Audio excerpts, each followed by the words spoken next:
Hi everyone! Welcome to Sulit Tech Reviews. Pag-usapan natin ngayon ang pinakabagong Huawei Nova 5T na nilaunch last August 29. At ito, ang all-in-one tech-savvy smartphone para sa mga Gen Z o Millennials. Pag-usapan natin kung bakit.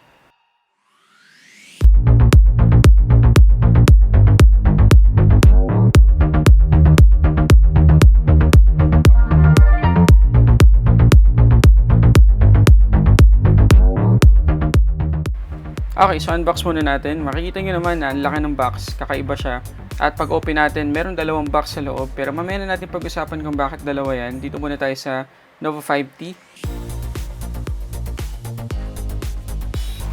Pag open natin ang box, makikita agad natin yung Nova 5T. Tabi muna natin. Siyempre, hindi mawawala dyan yung document sleeve. Sa loob nyan guys, nakikita natin yung free jelly case, documentation, at syempre SIM ejector. At sa pinakailalim, makikita natin yung charging brick or fast charger, USB Type-C cable, at yung USB Type-C to 3.5mm adapter. Okay, yung Nova 5T ay meron ng pre-installed na screen protector. Tanggalin natin yung protective plastic. Okay, una natin pag-uusapan guys ay yung 5 camera ng Nova 5T. 4 sa likod, isa sa harap. Doon muna tayo sa likod. Meron siyang 5 AI camera for multi-scenario photography. Ano ibig sabihin nun? Okay, isa-isayin natin guys. Meron siyang 16 megapixel super wide angle camera at 170 degrees field of view yung kaya niyan. At meron niyang 2.2 aperture. Yung main shooter niya naman, yung 48 megapixels na main camera, 1.8 aperture. Tapos meron itong pangatlong camera, yung 2 megapixels depth assist camera or yung pinaka depth sensor niya, 2.4 aperture. At yung panghuli, 2 megapixels na macro camera. Yes, makakapag macro shots tayo dito guys. At meron niyang 2.4 aperture. Okay, pag-usapan muna natin guys, yung 48 megapixel na shooter niya. At yung sensor na gamit niya guys ay Sony IMX586 half-inch sensor. Well, big deal ba yun? Big deal yun guys pagdating sa mobile photography. Bakit? Kasi mas malaki siya ng 25% sa sensor ng iPhone XS Max at saka ng Samsung S10 Plus. Ganun katindi yung camera nito guys. Nahigitan pa niya ng 25% yung mga flagship phones ngayon. At ito ring 48 megapixels na main shooter niya ay merong maximum ISO na 102,400. Big deal din ba yun? Big deal din yun guys kasi kapantay niyan yung isang DSLR, yung Canon 5D Mark IV. DSLR grade yung 48 megapixels na shooter nito.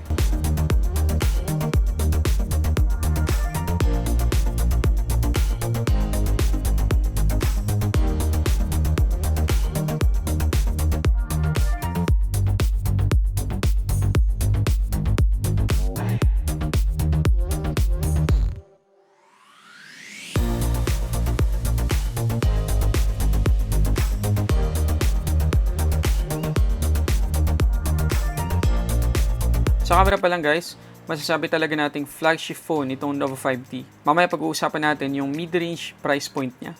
Okay, doon naman tayo sa front camera niya. Meron tong 32 megapixels, 2.0 aperture. At maganda rin yung selfie shots niya guys. Okay, doon naman tayo sa bagong design ng Nova 5T. Kapag nakabili na kayo ng Nova 5T dun sa mga Huawei official stores or physical store, ganitong design yung makikita nyo.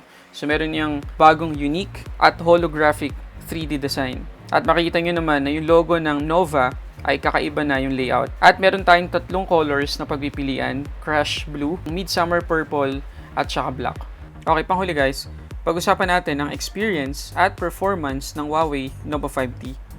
Okay, huwag nyo kakalimutan guys yung term na mid-range super o super mid-range phone. Usually kasi mid-range phone lang yung naririnig natin. Pero kayo na humusga kung bakit mid-range super itong Nova 5T kapag sinabi ko na yung specs. Meron siyang Kirin 980 7nm. Okay, doon pa lang. Baka masabi nyo na kung anong klaseng phone si Nova 5T. At para mabigyan kayo ng idea guys, yung Kirin 980 7nm, yun din yung mismong chipset na gamit ng Huawei P30 Pro. So, flagship level yung Nova 5T guys. At para mabigyan pa kayo ng idea, mag-Antutu benchmark tayo at tingnan natin yung score niya.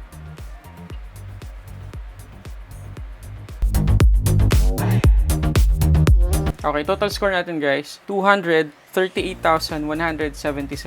Malinaw na malinaw, above mid-range performance ang Huawei Nova 5T. At bukod pa guys, dun sa Kirin 987nm, meron pa tong 8GB of RAM. So talagang mafe-feel natin yung peak performance ng Kirin 980 dahil dun sa laki ng RAM ng Huawei Nova 5T. Tapos, on top of Android 9, meron tong EMUI 9.1. Guys, kilala nyo ako. Alam nyo na gumawa ako ng video tungkol dyan sa EMUI 9.1. Ayoko maging plastic sa inyo. Alam nyo na hindi ako masyadong fan ng EMUI. Pero yung EMUI na naka-install dito kay Huawei Nova 5T ay iba doon sa nakaraang mga EMUI na na-experience ko. So, meron tong EMUI 9.1 plus meron tong GPU Turbo 3.0 na kaya mag-produce ng 60 frames per second na performance kapag nag-games tayo. At sa experience ko, kagaya na makikita nyo ngayon, napaka-smooth ng performance ng EMUI 9.1 sa pag-open ng apps, napakabilis. Pag-open ng camera, ang bilis. At para mas mabigyan pa tayo ng performance, ito yung gameplay ng Asphalt 9.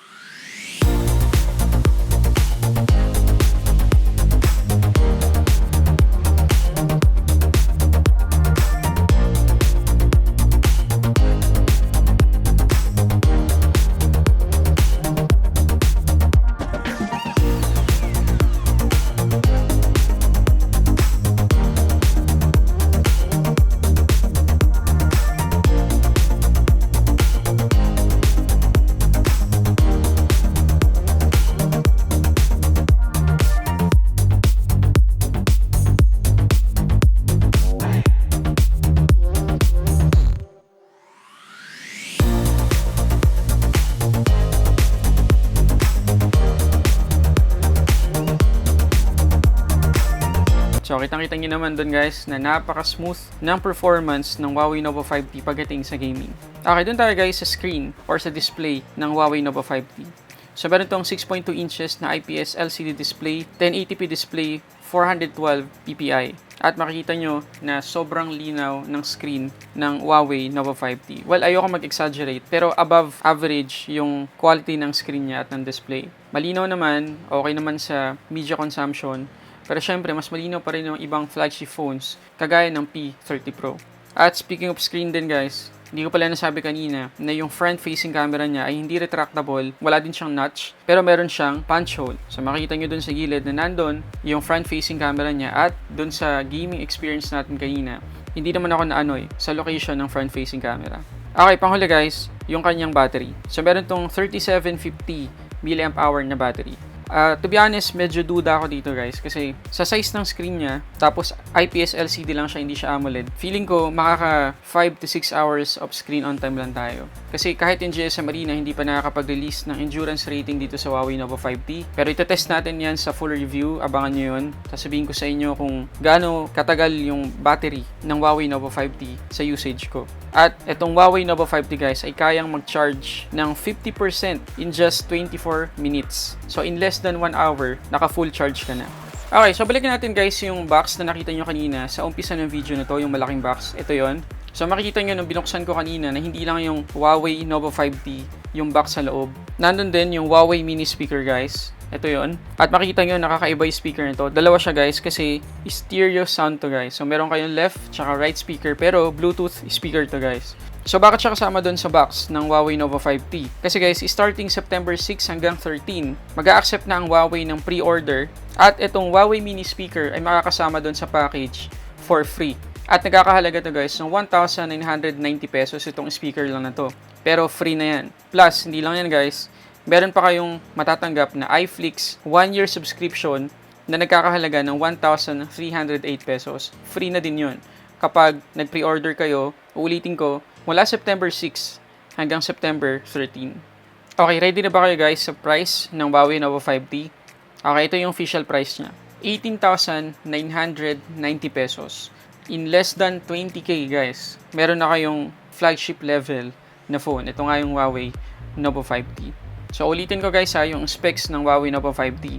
So meron tong 5 AI cameras, 4 sa likod, isa sa harap. Tapos meron tong Kirin 987 nanometer, EMUI 9.1 on top of Android 9.0, at meron pa siyang fast charging. So mid-range phone yung Huawei Nova 5T, pero ulitin ko, flagship specs guys, yung matatanggap nyo kapag ito yung binili nyo. Kaya siguro guys, sasang-ayon ako na ito yung mid-range smartphone king sa ngayon. Okay, so yun lang muna guys. Maraming salamat sa panonood niyo. Sana nakatulong to sa inyo para magkaroon kayo ng idea sa specs at sa performance ng Huawei Nova 5T. At abangan nyo guys, yung paparating kong comparison video dito sa Huawei Nova 5T at sa iba pang flagship phones or sa iba pang mid-range phones sa ngayon na nasa price range din ng Huawei Nova 5T. At after nun, ibibigay ko sa inyo isa pang video tungkol sa full review ko dito. Yung honest review talaga, yung experience ko dito sa bagong EMUI, yung performance ng Huawei Nova 5T in real life, pati yung camera niya. So, iisa-isahin natin yun sa future video. So yun muna, maraming salamat sa panonood guys. Please don't forget to like, comment, subscribe. Para sa samot-saring unboxing reviews, this is Sulit Tech Reviews.